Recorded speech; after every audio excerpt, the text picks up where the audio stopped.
안녕하세요. 길쌤 수학의 길쌤입니다. 5학년 1학기 수학 5단원 분수의 덧셈과 뺄셈 단원 도입 교과서 84에서 85쪽 수익 55쪽을 함께 하시겠습니다. 이번 단원의 배움 주제는 분모가 다른 분수를 더해보는 것 그리고 분모가 다른 분수를 빼보는 겁니다. 앞에서 우리가 분모가 다른 분수들을 계속 분모를 같게 만들어 왔기 때문에 충분히 해결하실 수가 있습니다. 이번 시간에는 그런 것들이 왜 필요한지, 어떤 상황에서 필요한지 감을 잡는 시간입니다. 자, 먼저 교과서를 보시면요. 1과 5분의 3 더하기 1과 2분의 1을 분수 막대를 이용해서 계산을 하려고 하고 있어요. 그래서 보시면 여기 1과 5개로 나누어진 조각, 그러니까 5분의 1 조각 3개로 1과 5분의 3이 있고요. 또 1과 이번에는 2분의 1 조각 하나로 1과 2분의 1을 표현을 했습니다. 두 개를 더하려고 보면요. 이렇게 1 더하기 1은 일단 얼마겠습니까? 귀요미 아니고 2입니다. 2고요. 그런데 여기는 이제 5분의 1 이 3개 있으니까 5분의 3이 되는데 2분의 1이 하나 더 있어요. 그러면 한 개 더 세면 되니까 5분의 4라고 하면 될까요? 분수의 크기가 다릅니다. 그죠? 분모의 크기가 다르기 때문에 지금 조각으로는 더할 수가 없어요. 그래서 좀 더 작은 다른 분수 막대로 바꾸어야 할 것 같습니다. 분모가 다른 분수는 어떻게 해야 될까? 그러면 여러분 분모가 같을 때는 우리가 어떻게 했었습니까? 자, 교과서 오른쪽 날개를 보십시오. 4학년 2학기 때 분모가 같은 분수를 어떻게 더했는지를 살펴보시겠습니다. 5분의 3 더하기 5분의 4가 있는데요. 자, 보시면 분모가 무엇으로 똑같습니까? 네, 5로 똑같습니다. 그러면 어떻게 되냐면 분모는 그대로 두고 분자인 3과 4를 더해서 5분의 7이라고 할 수가 있어요. 자, 그런데 5분의 7은 이걸 가분수라고 합니다. 가분수. 어떤 친구들이 이게 머리가 커서 가분수다 이렇게 이야기를 하는데 그게 아니고요. 이 가분수는 가짜 분수라는 뜻입니다. 분수는 진짜 분수인 진분수와 가짜 분수인 가분수로 나누어져 있습니다. 자, 왜 가분수냐면 사실 5분의 5는 무엇과 같습니까? 5개로 나눈 것 중에 5개를 다 가졌으니까 자연수 1과 같죠. 그래서 1과 5분의 2로 나타낼 수가 있었습니다. 정리를 하면 분모가 같은 분수의 덧셈은 무엇끼리 더하면 된다? 분자끼리 더하면 된다. 그런데 분자끼리 더해서 너무 머리가 큰 가분수가 나오면 어떻게 바꾸자? 대분수로 나타내면 된다는 것을 배웠었습니다. 자, 이번 단원을 해결하기 위해서 우리가 알고 있어야 하는 스킬이 하나 더 있습니다. 같이 한번 살펴보시겠습니다. 바로 얼마 전에 배웠던 약분과 통분입니다. 5학년 1학기 수학은 처음부터 끝까지가 쫙 연결이 돼요. 그래서 여러분들 특히 약수와 배수부터 조금 어려움을 겪으신다면 시간을 하루 내셔서 약수와 배수부터 수학 익힘책을 다시 풀어보는 게 어떨까요? 그렇게 하면 그냥 듣는 것보다 훨씬 더 좋을 것 같습니다. 자, 두 분수를 통분하는 것 같이 한번 보겠습니다. 분모가 다른 분수를 분모가 같게 만드는 것을 무엇한다고 합니까? 통분한다고 합니다. 통분을 할 때 가장 먼저 우리가 정해야 할 것, 네 글자 무엇이었습니까? 바로 공통으로 할 분모, 공통분모를 정해야 했죠. 공통분모를 구하는 방법에는 크게 두 가지가 있었습니다. 두 분모의 곱으로 공통분모를 하실 수도 있고요. 두 분모의 최소 공배수로 할 수도 있어요. 지금 교과서에 나와 있는 걸 보니까 6 곱하기 9로 되어 있지 않고 6 곱하기 9는 54인데 18로 되어 있습니다. 이 18이 이 6과 9의 무엇이겠습니까? 바로 두 분모의 최소 공배수로 통분을 한 거예요. 자, 한 번만 더 살펴보시면 분모와 분자의 같은 수를 곱해서 분모를 18을 만들어야 하니까 6에다가는 3을 곱했습니다. 그러면 이 6분의 5는 같은 분수니까 역시 3을 곱해 주고요. 9분의 4에도 똑같이 3을 곱하면 될까요? 안 될까요? 안 됩니다. 왜냐하면 여기는 분모가 9잖아요. 9는 얼마를 곱해야 18이 되겠습니까? 바로 2를 곱해서 18을 만든 겁니다.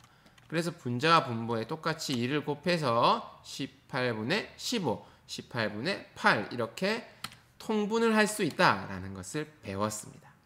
자, 그럼 본격적으로 분수의 덧셈이 사용되는 상황에 한번 빠져 들어가 보겠습니다. 자, 분모가 다른 분수의 덧셈 상황이에요. 자, 내가 가지고 있는 우유가 2분의 1컵 있어요.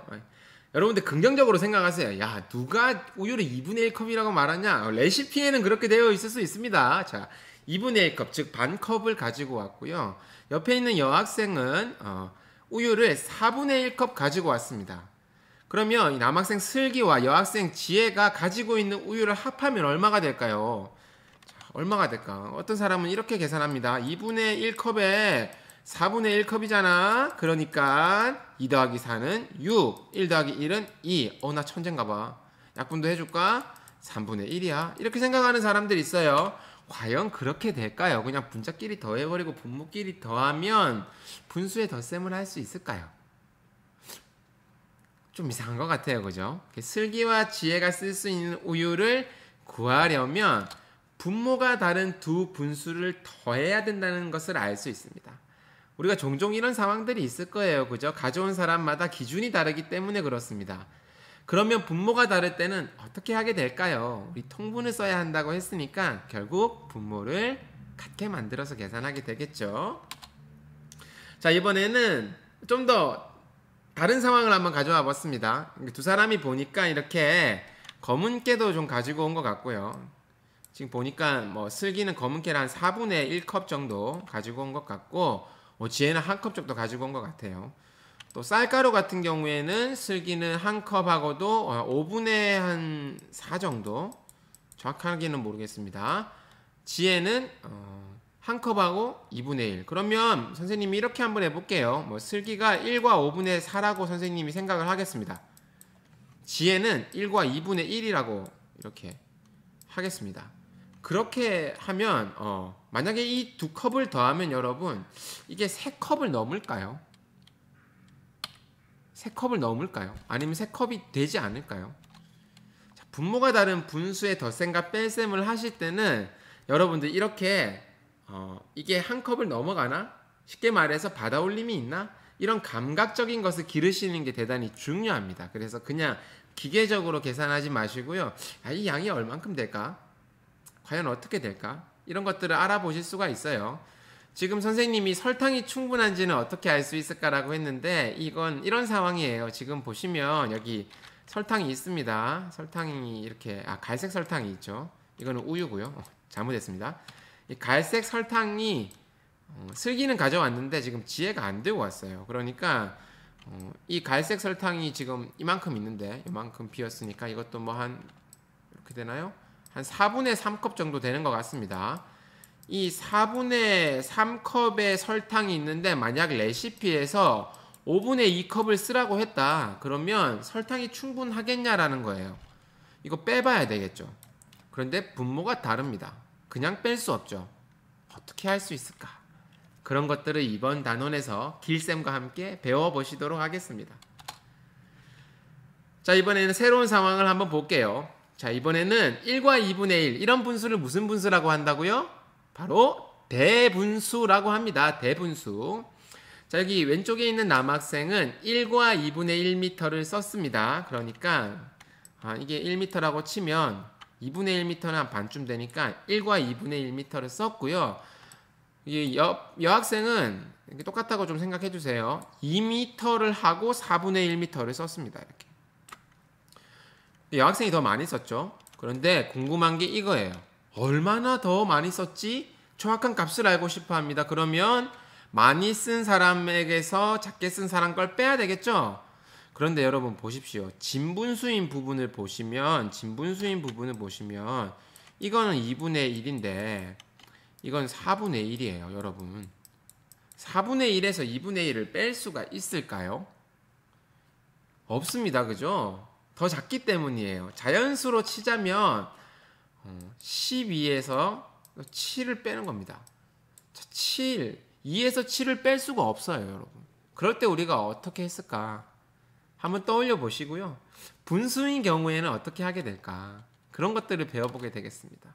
도대체 대분수일 때는 뺄셈을 어떻게 하는 게 맞을까? 또 진분수 부분끼리 빼려고 했는데 앞에 수가 더 작은 거예요. 그래서 뺄 수 없을 때는 어떻게 하면 될까라는 것을 이번 단원을 통해서 같이 배워보도록 하겠습니다. 자, 오늘의 숙제는요. 출석 인정 노트에 교과서 85쪽 날개 있으시죠? 거기 약분과 통분, 길쌤하고 같이 봤던 그 약분과 통분 부분을 따라 써보세요. 쓰면 기억에 남습니다. 기록하지 않으면 날아갑니다. 자, 다음 시간에는 분수의 덧셈과 뺄셈, 본격적으로 덧셈을 한번 해보도록 하겠습니다. 자, 여러분 수고 많으셨고요. 수익 문제 꼭 놓치지 않고 풀어주세요. 여러분 화이팅!